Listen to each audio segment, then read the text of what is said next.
గురువులు మాట్లాడతారు. ఎందుకు మాట్లాడతారంటే శిష్యుల పట్ల వాత్సల్యంతో వాళ్ళకి స్థితుల గురించి చెప్పడం కోసం మాట్లాడుతారు.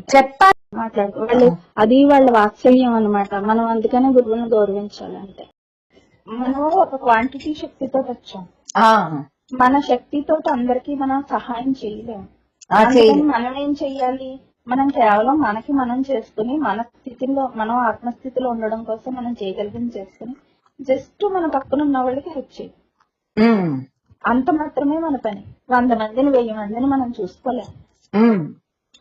అది కొంతమంది నాస్తికులు ఉంటారు. వాళ్ళు అంటారు అసలు భగవంతుడే లేడంటారు. కొంతమంది ఆస్తికులు ఉంటారు, భగవంతుడిని నమ్మేవాళ్ళు. భగవంతుడు ఉన్నాడు అంటారు.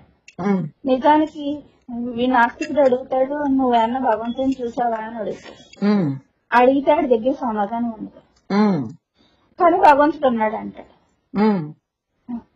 లోపల ఏదైతే ఎంటీ ఉందో, ఏదైతే ఖాళీగా, ఏదైతే ఒక శక్తివంతమే, ఏదైతే ఒకటి అనుభూతి చెందుతూ ఉంటామో ఇలా కళ్ళు మూసుకోగానే, అదే పరమాత్మ అంటే.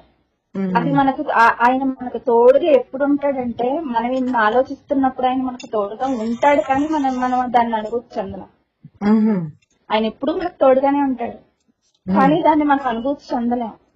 ఎప్పుడు మనం ఆ తోడుని, ఆ ప్రేమని, ఆయన్ని అనుభూతి చెందగలుగుతాము అంటే, మనం ఏదైతే నేను, నాది, ప్రపంచం, ఇన్ని గొడవలన్నీ తీసేసి ఏదీ లేదు, నువ్వు మాత్రమే ఉన్నావని పూర్తిగా దానికే సరెండర్ అయిపోయి దాంతో మమేకమై ఉంటాము. అప్పుడు మనం ఆయన్ని అనుభూతి చెందగలుగుతాం. ఆయన అనుభూతి చెందాలంటే నీకు మార్గం ఏంటి అంటే, ఏదైతే నువ్వు కాని దాన్ని వచ్చి యాడ్ అవుతున్నాయో అట్లన్నిటినీ నీ దగ్గరికి రాకుండా నువ్వు అలా స్వరూపంగా నిలబడిపోయాడు. నీకు అది ఎప్పుడు తెలుస్తుంది అంటే, రాత్రి గాఢ నిద్రలో ఉన్నప్పుడు తెలుస్తుంది. గాఢ నిద్రలోంచి బయటికి రాగానే, పొద్దున లేవగానే ఫస్ట్ నేను అనే భావన వస్తుంది. అప్పుడే మీరు ఒక్కసారి విచారం చేసుకుని ఆ నేను అనే దాన్ని ఇంకా నీ దగ్గరికి రానకుండా రాత్రి అంతా గాఢ నిద్రలో ఎలా ఒకసారి గుర్తించుకోవాలి. గాఢ నిద్ర ఎలా ఉంటుందో, అసలు ఏ ఆలోచన ఉండదు, ఏం ఉండదు, చాలా ప్రశాంతంగా ఉంటాం. ఎక్కడో ఏదో మూల నేను అనే చిన్న ఎరుకుంటుంది.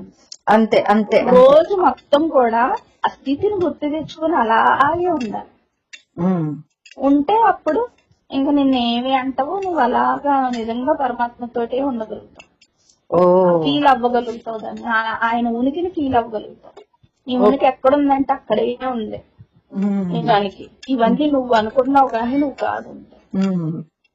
అలాగని కళ మనకు చెప్పేస్తుంది రోజు వచ్చి, ఇది ఒక దీర్ఘకాలికమైన కళ, ఇది సత్యం కాదు. మళ్ళీ